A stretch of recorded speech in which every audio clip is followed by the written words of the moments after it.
What is going on, everybody, and welcome back to Salty Runback, here to be your weekly intake of North American Developmental League of Legends. Another week has gone by. We've wrapped up the first set of matches in the NACL Split 2 playoffs, and things got a little hectic in our first best-of series of this season. Upsets galore, your typical Blue Otter lower bracket, upper bracket, whatever it is of a run in the summer.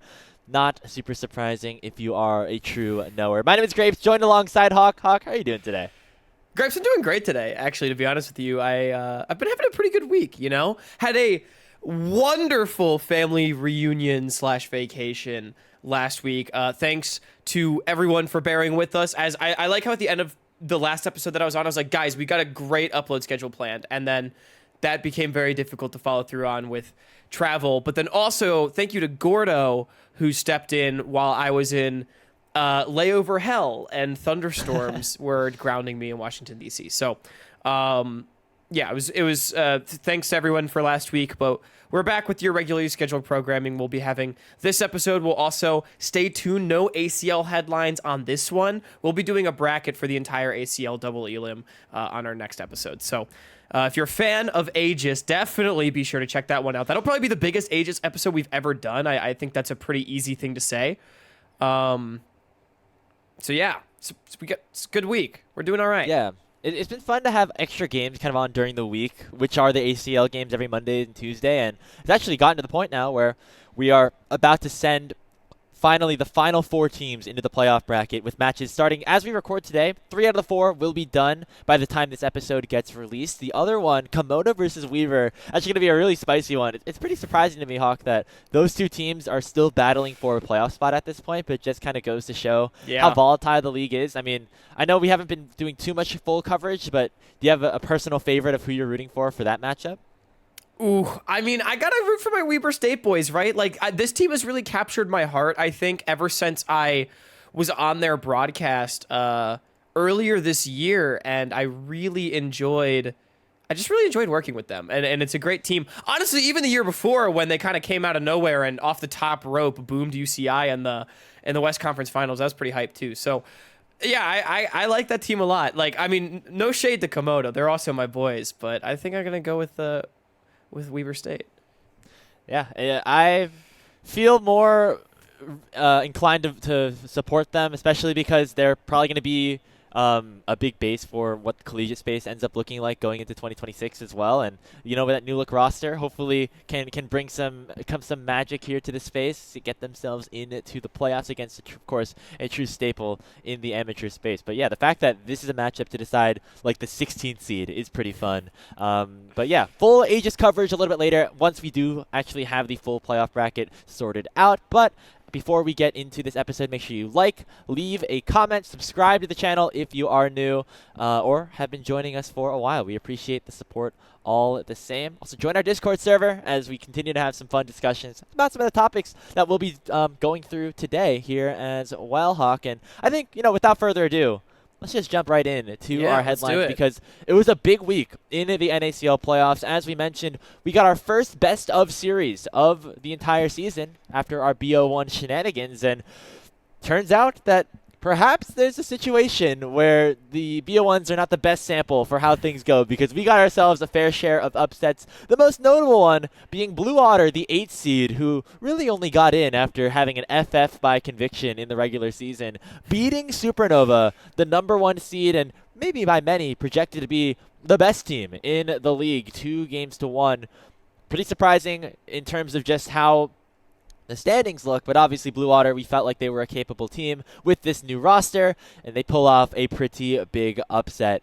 Is this the largest upset since Blankhawk? Whew, I don't know. Okay, first of all, shout out to Shogo, who had a great tweet of like the domino meme of like Conviction downloads the wrong TR and then like DarkZero and Supernova in the lower bracket, which I thought was really funny. Because also, just really quick, like we could have an argument about what was the bigger upset this week, Blue Otter over Supernova, or also Dorado over DarkZero, which I think on paper is not as big of an upset. But Grapes, definitely the fashion in which that upset transpired, I think was arguably more shocking than the result of the Blue Otter Supernova series, just because Dorado really did kind of clap DZ. I think DZ looking like a bit of a struggle bus right now. And not only that, Supernova, man, like, they're looking like a struggle bus too. They got blasted by Conviction on the last day of the regular season. So I'm kind of not convinced by either of those teams, but to tackle the question at hand, biggest upset since what? I don't fucking know.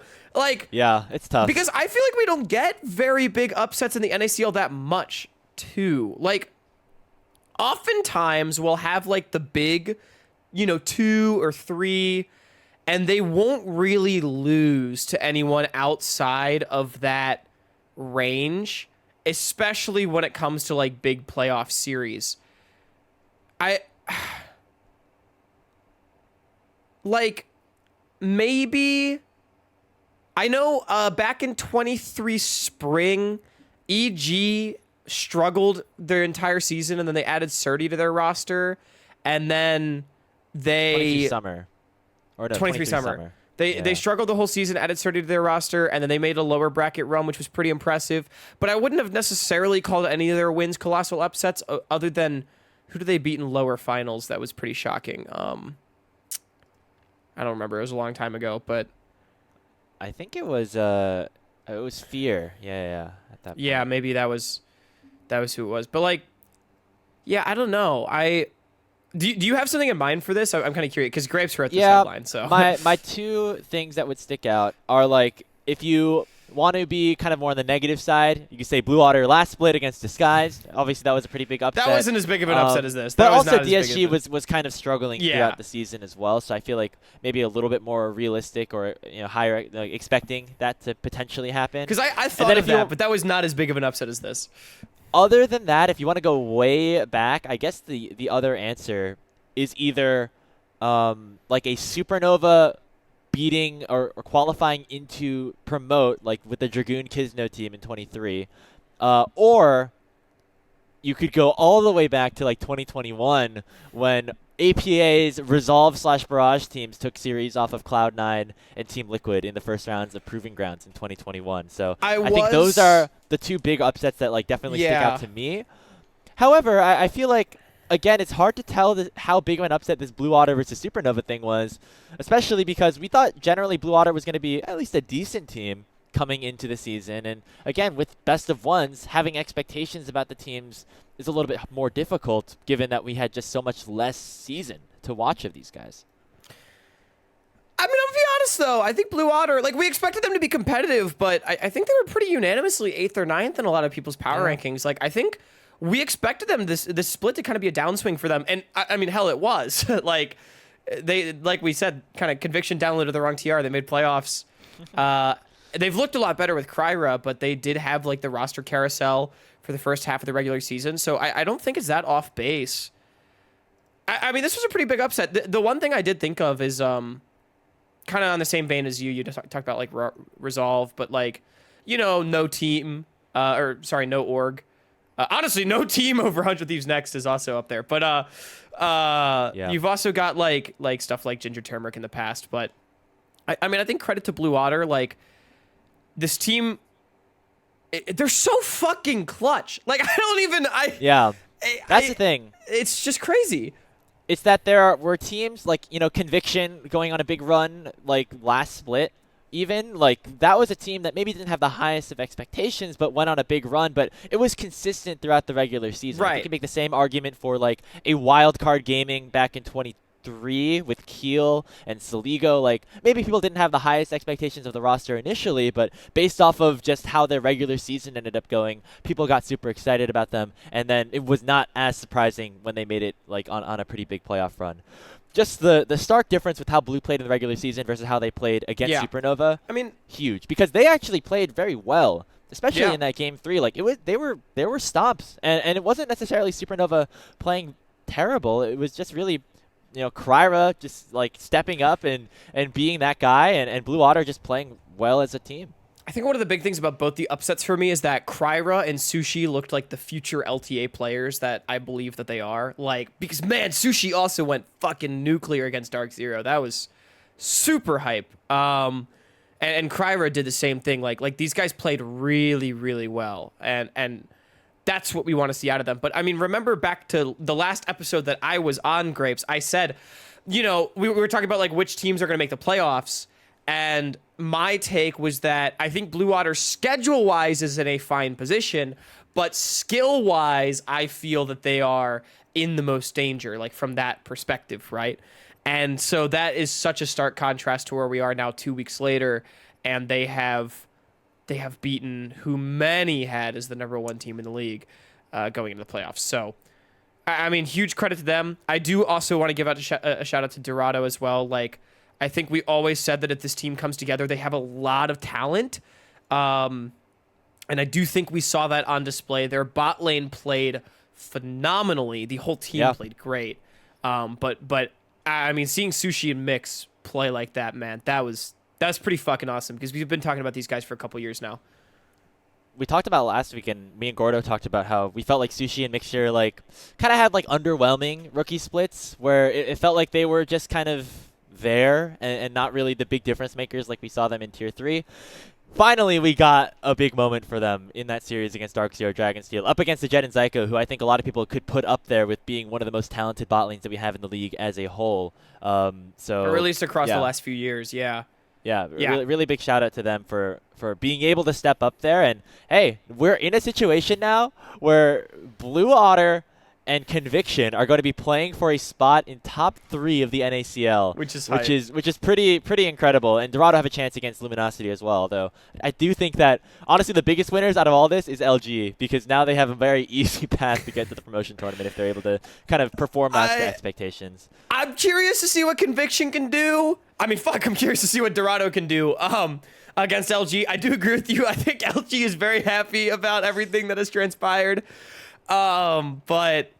But man, dude, I mean, you're talking about that Blue Otter Conviction series. Those are the teams I had power ranked 8th and 9th coming into the season. And this is the kind of shit that keeps me coming back every time. I love when things just don't go how I expect and players show out and do it like we thought they might be capable of.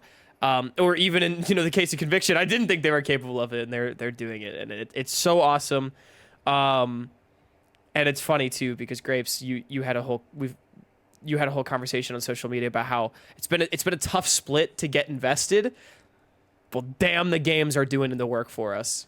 Games are doing their best, and it's been pretty entertaining. Obviously, only one 3-game series being Blue versus Supernova, but just the nature of how these series went, I think, definitely. But it's immediately made the playoffs more fun, because it's also the implications of all those victories, right? Like, I mean, even Conviction Citadel was a very close series, right? It was a 2-0, but wasn't that first game like 50 minutes? Am I mistaken? Wasn't that first game like 50 minutes long? Didn't get to watch that series because I was at work, but it was, yeah. I feel like it was still a very closely contested matchup, all things considered. So that is a pretty good sign for what is to come here. As again, we mentioned and we thought that there was going to be a lot of high parity, and it certainly is the case still here. Let's talk about the lower bracket, though, as those are the matchups that will be happening this week, as we have some teams, Hawk, that are all of a sudden in a little bit of trouble. Supernova and DarkZero both dropping those series. Of course, we could talk about it from the upset positive side, but now towards the negative. Only one of these two teams now will have an opportunity to promote or enter the promotion tournament. And both of them have to play through games this weekend as well. Supernova going down into the lower bracket. They will be matched up against the Citadel. DarkZero against Winthrop University in a collegiate matchup in best-of-5 do-or-die series. Based off of the performances you saw in Week 1, as well as their opponents in Week 1 of the playoffs, which one of these contenders is at the biggest risk of getting eliminated this week? I do think there's an obvious answer here, and I think it is Supernova because of 2 reasons. One, I think most would agree that the Citadel is a stronger team than Winthrop, who at this point, Winthrop might clearly be the weakest team in the playoffs, unfortunately. We'll see. I mean, LG may be looking like the number 1 team, but I feel like DZ the kind of team that would have Winthrop's number, whereas I don't think the Citadel is a free win for Supernova at all. And not only that, the bracket flips on the lower right, so Supernova likely to have Dorado, DarkZero likely to have Blue. I think there is still an argument that Dorado is a stronger team than Blue Otter. They're probably pretty close, but I do think Supernova, for that reason, is the team that I'm looking at that's in danger. I would not doubt the Eagles because I feel like they've been in this situation before. Hey, just a split ago, in a matchup against a team that they were expected to lose to, end up coming out on top or in a really good position, that being near airport. Obviously, it didn't happen against the defending champions, the Luminosity, but I feel like DarkZero, in a similar situation to NA last split, where there was a lot of high expectations for them, but they kind of haven't been. But the NA full won that series in lower strength. bracket after they got upset at upper, though. So That is true. Maybe, I don't but know. Winthrop, you talk about clutch. Maybe not in CeeLo this split or this year, but in the NACL, they've been able to deliver on multiple occasions in these like playoff runs, and I don't want to discount them. And also, DarkZero, maybe a little bit more on the inconsistent side in terms of how they are playing right now. So, I think it is certainly possible. I do think both of these DarkZero teams is get the upset. weaker team. To your point. I mean, I think that they have very talented players, of course, but maybe some of the experience on Supernova will help them. I'm trying my best to cope, but I still think that Supernova are just in the most danger because I think the Citadel I mean, we could talk about like the clutch factor and how, Mobility's been playing really well. Denethorn's been playing really well on this Winthrop team. They know how to play together as a unit. Hey, Citadel have played together in ACL kind of all year long. They've also had a long journey as a team. Remember that they're also an organization coming in with a very specific goal of promoting into the LTA, and so they should be a part of those conversations as well. It certainly will not be a cakewalk for SN in that series. I'm specifically looking towards the bot lane as being a real fun matchup. Instinct and Diamond going up against Scary Jerry and Breezy down there. Yeah, that will be a great bot lane matchup. I think for me it boils down to, I think if Winthrop beats DarkZero, I will consider that a major upset. I don't feel the same way about if the Citadel beats Supernova. I think it would be an upset, but like I don't think it would be some like, whoa my god, crazy, because at the end of the day it's Kenby Bradley. Like, Yeah, exactly. It's not that unexpected. But as I kind of briefly mentioned, I do see DarkZero as the weaker team of the two, and so for that reason, like maybe they're in more danger. Supernova has had some problems recently, kind of getting their games off the ground. They've kind of been low-key inting a little bit recently, but I think DarkZero to me just has kind of bigger problems as a team, in terms of how they approach certain sequences, not being on the same page, and also I think they've been having some issues individually as well. I've not been particularly impressed by Kay and Zyko's splits, unfortunately. So, that could be a weakness that's able to be attacked. Denethor has been having a great summer. He's been having a great year. Maybe that is a win con. So I'm with you a little bit there, but I think for the reasons that I stated, like I do see Supernova's road as just being more challenging. Pretty crazy that both of these teams lose in this first round, and again, just the fact that only one team gets to qualify through the lower bracket makes things even more challenging. Even if they're able to take care of business down here against the Citadel and Winthrop respectively, both Supernova and DarkZero are going to have to beat another team in a best of 5 and then each other before playing a team that loses in the winners finals to even have a chance. So a long road ahead has been opened up for two teams that we expected to be right into the mix of contenders for the promotion tournament. 1, 2, 3, 4 series are going to have to be won. That is 12 individual matchups out of best of 5 series, of course. So very curious to see how that ends up shaping out and who will end up coming out on top. Hopefully we get to see some more upsets because it'll be fun. Only one of them will be able to make it too. So that's the other big thing. We can't see both Supernova and DarkZero in promotion. The last thing I just wanted to say before we move on to the next headline, Grapes, is I think it's really funny how, we started off the split being like, Luminosity is a lock to make promotion tournament, and then they lost to CCG in week 1, and we're like, does Luminosity suck? And then now DarkZero and Supernova are on the lower bracket, and we're like, well, congratulations, Luminosity, for making the promotion tournament. Like, it's like that, that bell curve meme of like, at either end, as LG is a lock to make promotion tournament, and in the middle in the middle, anything can happen. Like, the ball certainly has been lobbed up for them, and it's up to LG to kind of dunk it down.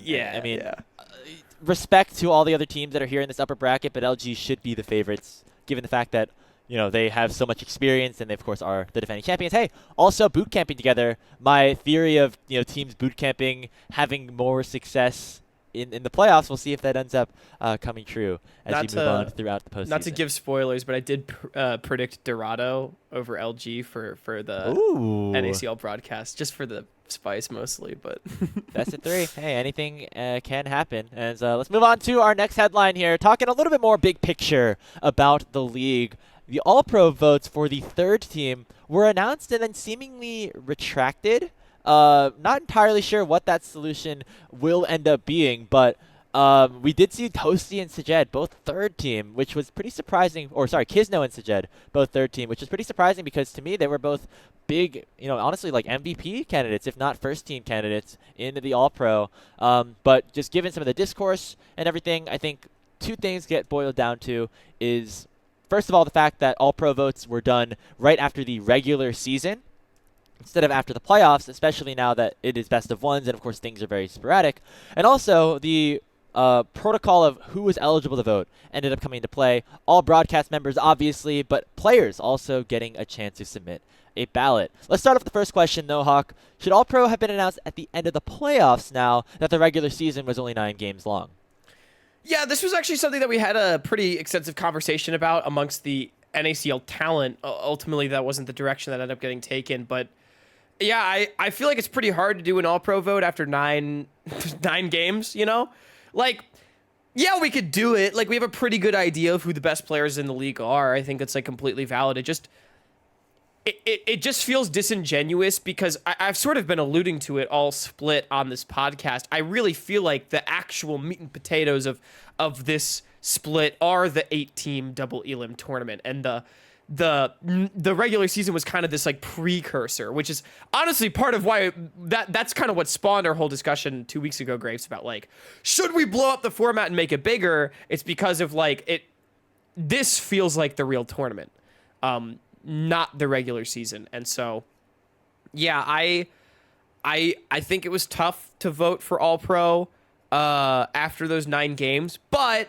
it's doable. We did all vote. I felt pretty good about my votes. I don't want to, tip my hand yet until all the awards are announced. I have no idea what happened to the third team, as we sort of explored on Twitter. Yeah, all the broadcast did vote Sajed first team, and I'm pretty sure all of us voted Kizno either first or second. I could be wrong, but I'm fairly certain that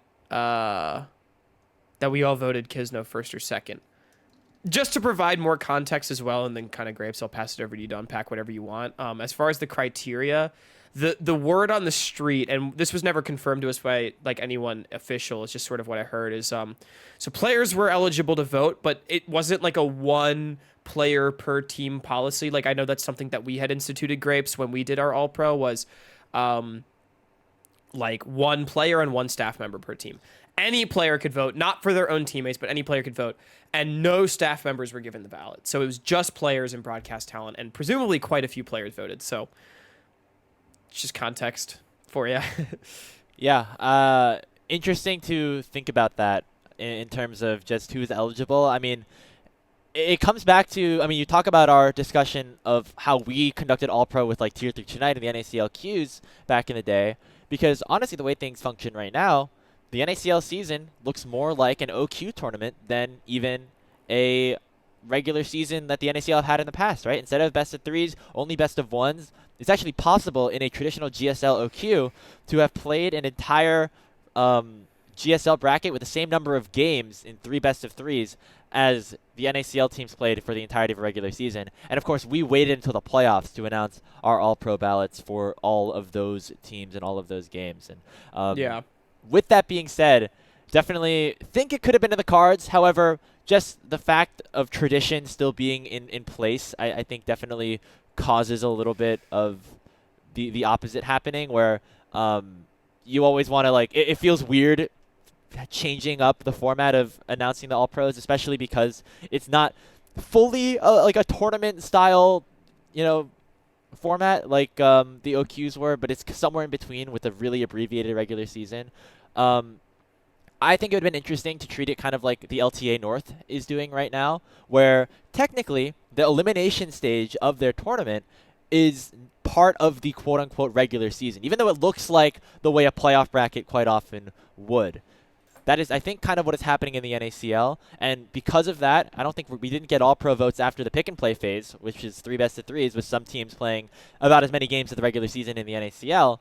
So because of that, I feel like maybe waiting until the full regional championship / the promotion tournament, I guess, for our sake on the Tier 2 side, would have made a little bit more sense. Yeah. I again, kind of, I've been referencing our last episode a lot, but I kind of feel like this conversation goes hand in hand.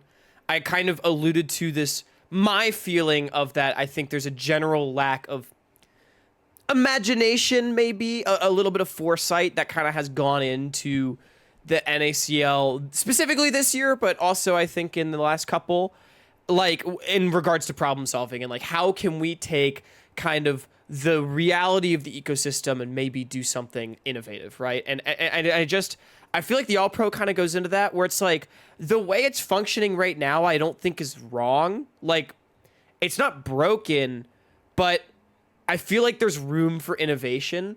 But as you sort of mentioned, it's just, hey, this is how it's always been done, so we're just going to do it the same way. And so I do agree, like, you know, with OQs, when we did our All-Pros, we would have 9 weeks of data starting from the first OQ and going all the way through the quarterfinals of the second tournament, with only the semis and the finals kind of undecided. I think we would usually announce it like that finals weekend. So we would only have like a little bit of lacking data from the top 4 teams, and that was it. And I think something similar to that definitely could have been done. I think I would have preferred that, because already too, like, we've just been talking about these giant upsets. Like, we only got to see 4 games of Kryra, right? And like, could Kryra have made an All-Pro team? You know, like Dardoch Kisno, obvious number 1, 2, but like, who's number 3? I honestly don't even remember who I voted for. So like, it was probably Perry actually, but like, it just goes to show like could our opinions have changed with having been allowed to see more evolution through the season? I mean, it's going to be a very frequent occurrence of teams playing more games in the playoffs than they did in just the regular season. And I think with that in mind, it creates like a situation kind of like the MLB All-Star game, that the votes are finalized in June, and then you still have like an entire half of the regular season to play after that. And so you'll see like Javi Baez starting the All-Star game because he had a really good May, but now you look at his stats and he's not even like a top 10 outfielder in the American League, for instance. And so that's always like a weird thing that happens. You'll see Chris Davis be on pace to break the home run record, and then he'll come back, steal hundreds of millions of dollars from your franchise, and never do anything again. Oh, someone's a little salty still. I will never forget that. I was like 8 years, I was like man. 11. Like, yeah, I'll never forget what Chris Davis did to the Baltimore Orioles, man. Yeah. Last thing real quick, just about the eligibility of who should vote. I agree that it should be 1 person per team / organization. I think staff having the opportunity to vote is good. The LTA / LCS has done that for years. But I think it has to be important to like specify that, you know, teams should not be able to vote for themselves. I know that probably which was an issue last split. Yeah, but we solved that one. So that is the most important thing, to hopefully that they were able to do that. Very curious to see what the rest of the All-Pros end up looking like, and if maybe there were some adjustments made to that third team as we continue to take a look at it going forward. But let's take a full step back from the NACL. Obviously, we're excited for the playoffs. We're excited for ACL, which we'll be talking about more in our next episode. But the big drama happening right now in our space is about Riot Games itself and their kind of interesting take on boosting. There's all this drama going on about how, you know, boosting is going to be more focused and how that could potentially impact the Tier 2 space. It's kind of a hidden secret that a lot of professional players and semi-pro players have kind of resorted to that side of things to make a living and to make a little bit extra cash given the state of the ecosystem right now. And some people are saying that, you know, this is unfair to those people, and it's going to cause a lot of disruption in the space if certain restrictions do end up getting cracked down upon. Are we worried about this killing the amateur space hawk, or is this something that should be done for the good of the competitive space, not just for the pro players, but also for solo queue players and just people in general alike? Yeah, this is such a funny headline. I want to take a step back. Let's like put a pin in the question that you just asked me. First of all, Drew Levin, White Boy of the Summer. I'm just gonna like put that one out there. That's such a funny title. He's like, goddamn, he's killing me with the way he's talking about things. And I mean, honestly, I think League needed someone to 1v9 the community like this. Like League's needed a Mort Dog. I know Freak has also tried, but like I feel like Drew and Freak are kind of like hitting those different angles, and it's necessary, you know, because Freak really comes at it from balance, whereas Drew is more like kind of big picture like game systems. And I honestly think Riot's needed to put people in their place for a while because, God, people in the League community are so fucking entitled and it pisses me off. And so I've loved it. Like, watching this guy nuke people from orbit has been really funny. And kind of the boosting conversation has been a thing even since before Drew Levin kind of really came into the fold like 2 weeks ago. This has been an ongoing discourse for honestly, I would say the better part of 2025. Like, it's been a huge point of emphasis in the community, I feel like, and it's just recently came to a head with some streamers doing unranked to challenger climbs, and then Pentalus going 40-0 to plat, flexing about it on social media, and then getting banned for 30 days across all of his accounts, which I don't like want to weigh in too much on like the actual like should we be like banning people for smurfing or whatever, because like I just don't feel that I personally care about that as much. However, I would say like Riot's definitely within their rights. Like if you're violating TOS, man, like Colin had a great tweet. It was like people just don't know what TOS is. Like Riot can ban you if you're violating their TOS, dude. Like it's just like that's what a TOS is. And then also like I think it's probably for the better health of the game. Now, actually, Grapes, before I kind of go into the headline at hand, do you have anything to say about any of that? I feel like we've actually put ourselves in a very similar situation in terms of this question than even our discussion last week that I had with Gordo about the LTA North broadcast and not putting amateur on Dokla's like timeline or whatever, which actually sparked some very interesting discussions with even members on the LTA broadcast. Yeah, shout out Raz and Manny for having really productive discourse about that. It was fun. It was fun to kind of go back and forth and offer our feedback as people who obviously are super committed to this or like just like only really look at the NACL seemingly from that specific lens. But I think it's another instance where it's a thing where people in the space kind of are used to things happening the way that they are and are upset that, things aren't better in one way or the other, right? Like, oh, there should be more money in Tier 2, for instance, and there should be an opportunity for Academy players and potentially aspiring pros to be able to make a living, and maybe boosting becomes an option for that. And now with Riot cracking down on it because of them, like, kind of creating the situation where, like, they're, like, making people go that route in the first place, it kind of creates like it seems like a problem that they've created, and maybe seems in a bit of a way a little bit naive from a person like Drew, who's going after like amateur players for boosting one way or the other, and like saying that it's going to become a big thing. In a similar way to how like focus on like a lack of focus on CLOL and semi-pro in the LTA North is not necessarily like the big problem. The big problem is that, or that the graphics not a problem. It's the more general problem of being able to tell these more nuanced storylines within Tier 2 and Collegiate, right? And so I feel like there's a lot of frustration kind of in the space, and it gets thrown out certain ways whenever there's interaction from somebody, maybe from more outside perspective. But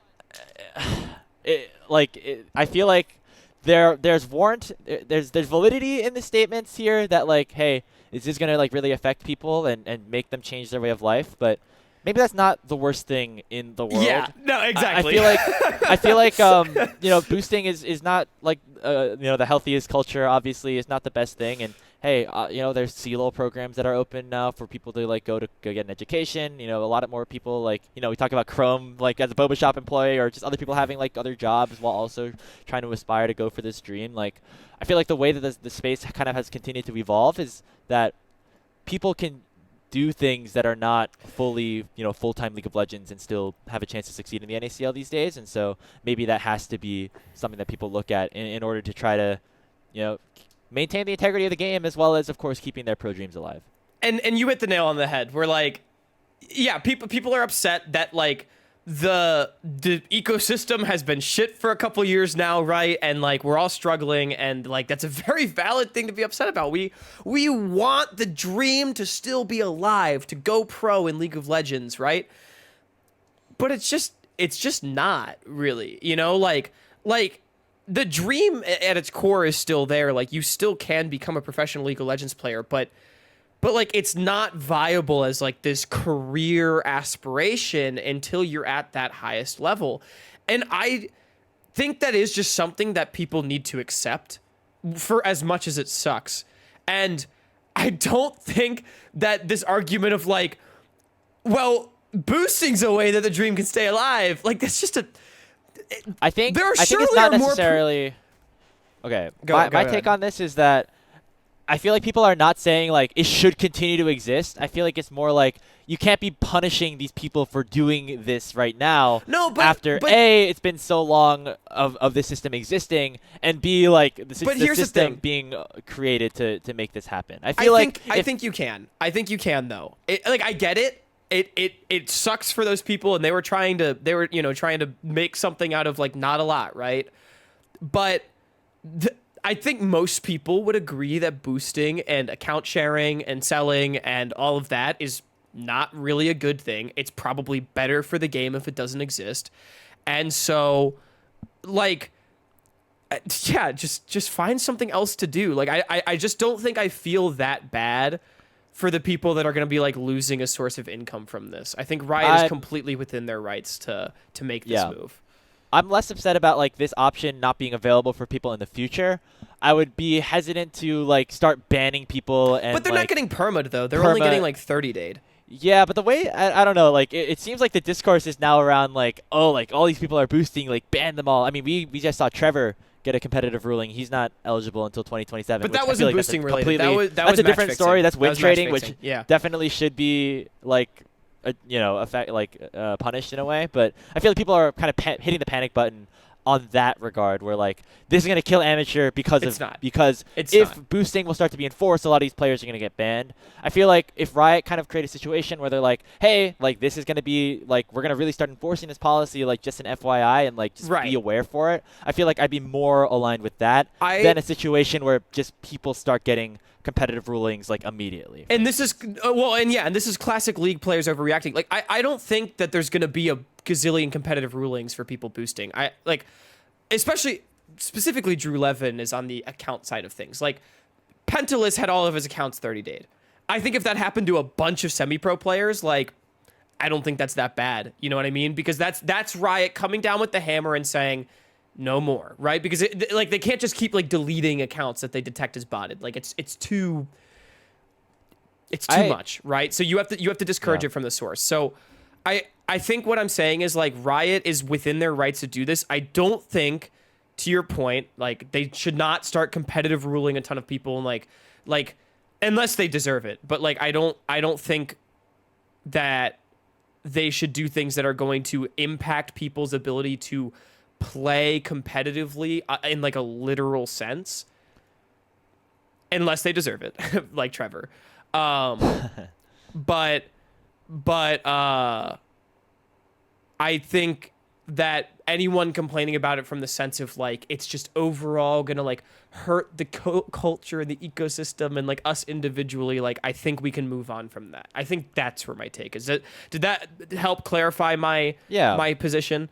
Yeah, I think that's a fair take to have, and obviously we'll see how it continues to evolve with like the collegiate system and just like new ways to find opportunities for players to make a living and try to aspire to go pro. Because hey, if we want to be a legitimate esport, if we want to be a legitimate sports league, like we have to create paths to pro for people.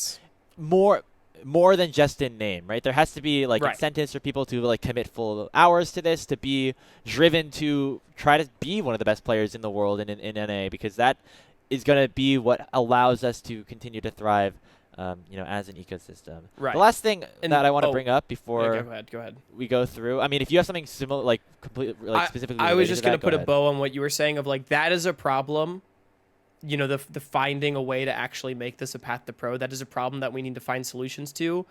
I think I do not see this boosting conversation as a part of that problem, right? It's just a separate thing that like is kind of connected, but like we just need to get through it, and like it does not build into that greater issue.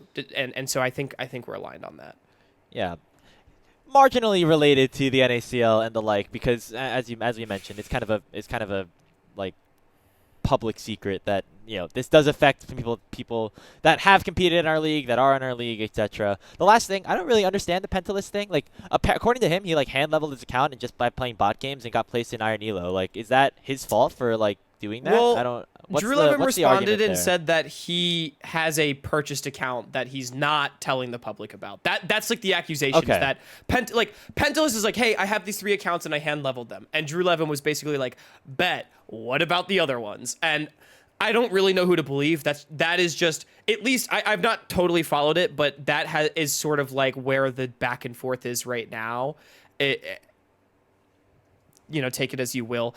The tier 3 discourse, kind of specifically tier 2, tier 3 discourse, though, came from a Miliana tweet where Miliana said something along the lines of like, I wonder how my semi-pro friends feel about this. And Drew Levin was like, do you think a lot of your semi-pro friends are in violation of our terms of service? Which, like, again, is just so insanely funny, man.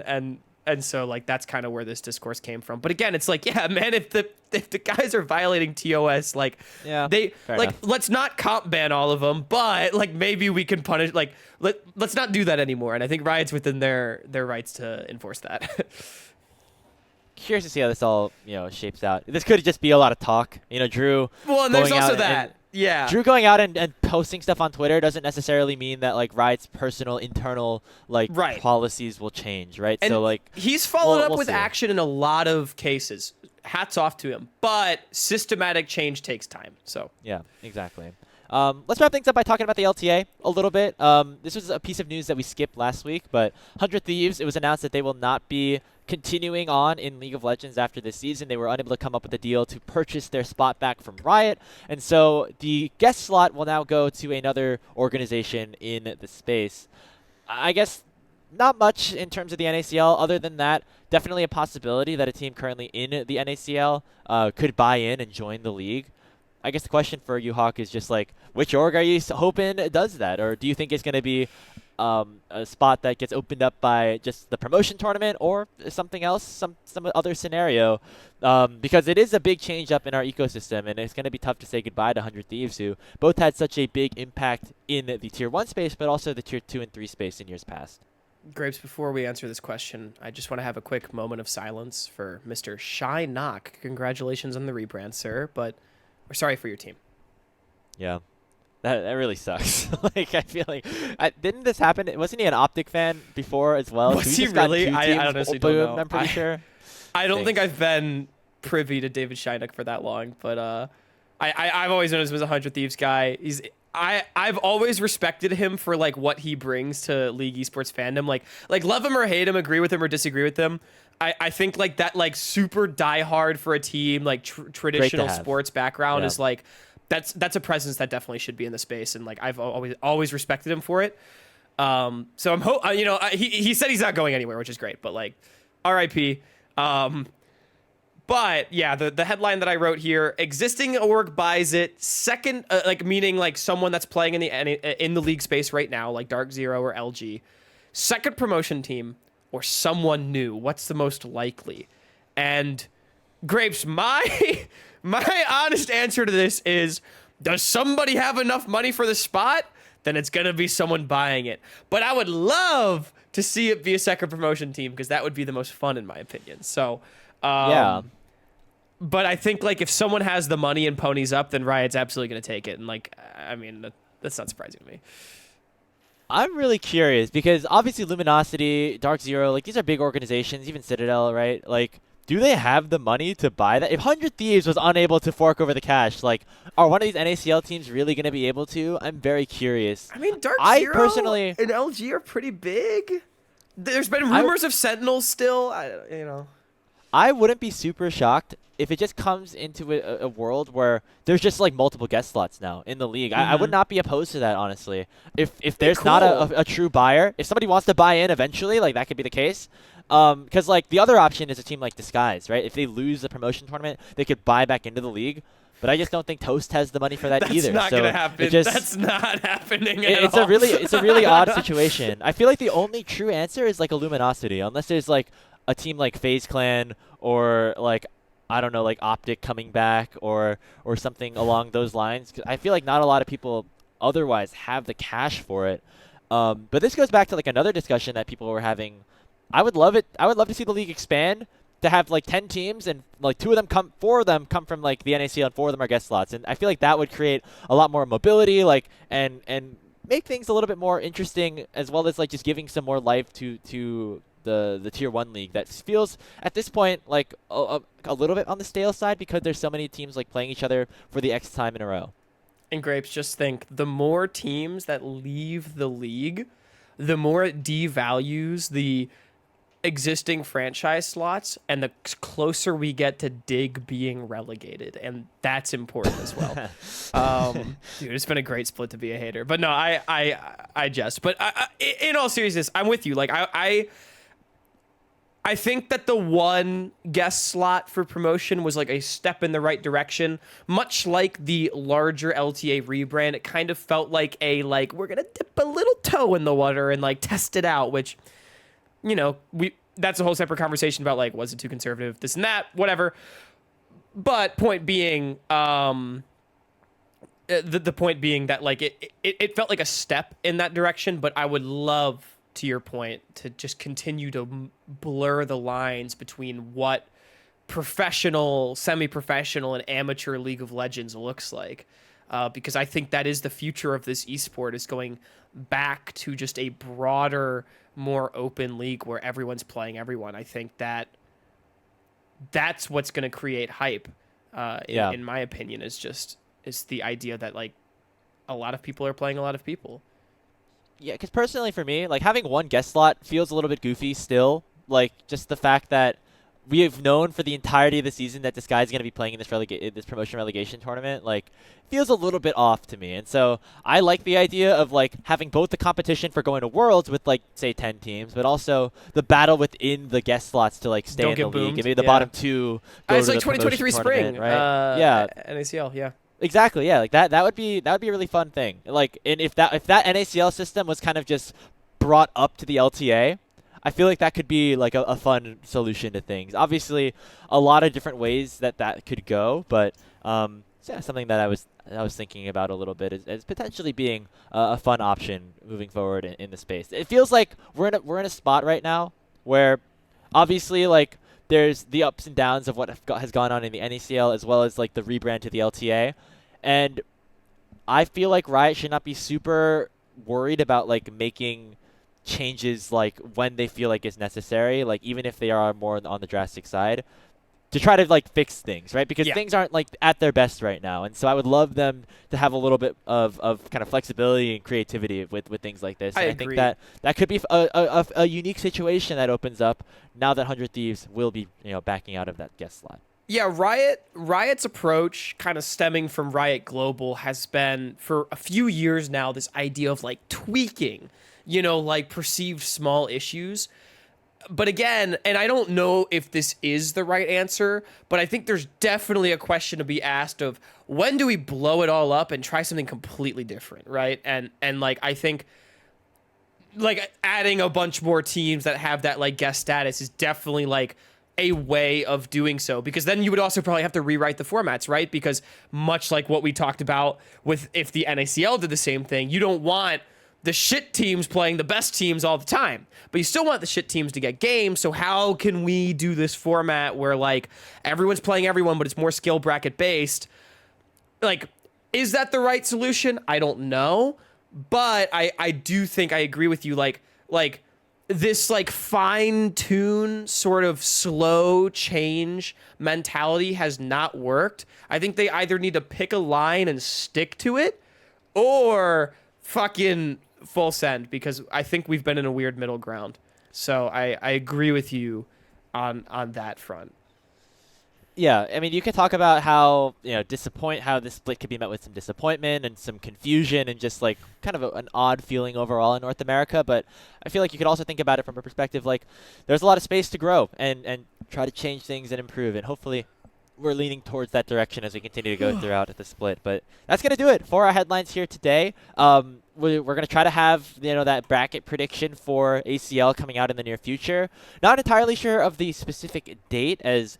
Just spoiler, I'm going to be traveling as well this week, so we'll see what exactly that schedule ends up looking like recording-wise, but we're going to make sure we get our brackets filled out for ACL for the playoffs, as that's going to be really fun, as well as, of course, continuing to cover the NACL and anything else that happens here in North America. So make sure you subscribe, leave a like here on the video. Let us know what you think about any of these big topics that we discussed as well, as it's fun to go back and forth in the comments if you guys have some interesting context or opinions about our takes as well. Yeah, definitely let us know in the Discord as well. I really do like, we every time we release an episode, people usually ping us with like questions or their take, which is super fun. It's a great time to be in the Discord too, because football season's starting up and we got a lot of football fans in there. Yeah. So that's going to be fun. Traditional sports channel. It's been kind of popping. We got some fun combos. Yeah. Yeah. So definitely be sure to check that all out. Great Grapes, I know you're coming into town, which will be very fun. I know. Into CA actually, for probably a couple not some days. IRL content, but maybe We're I both can. very busy.